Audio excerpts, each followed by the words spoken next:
们现在拿一小袋艾根出来。其实艾根是很好清洗的，我们先用冷水浸泡20分钟。里面可能会有一些小杂草，洗的时候把它挑出来。泥沙的话呢，浸泡一下再来清洗。接着我们来洗一下猪肚，加入2大勺淀粉。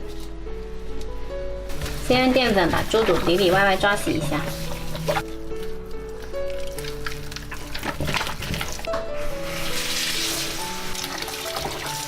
可以加多2次生粉，这样子洗得干净一些。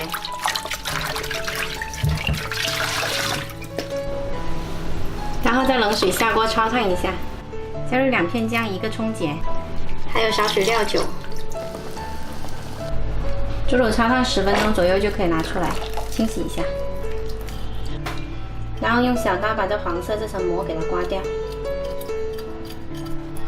洗干净的猪肚，我们来给它切成块。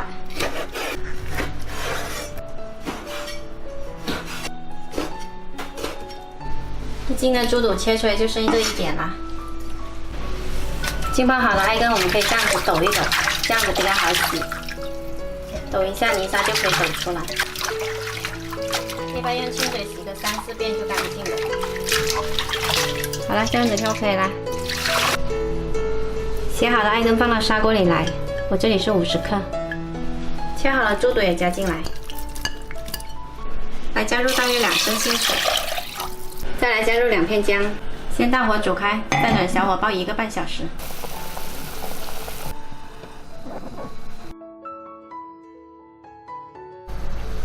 好了，我们的汤煲好了，加一点点盐调一下味就可以喝。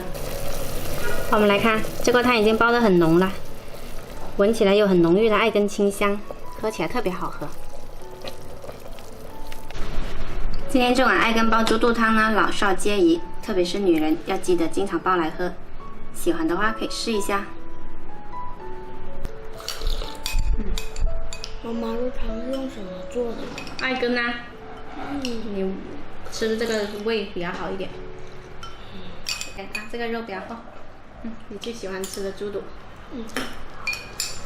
弟弟也喜欢吃猪肚。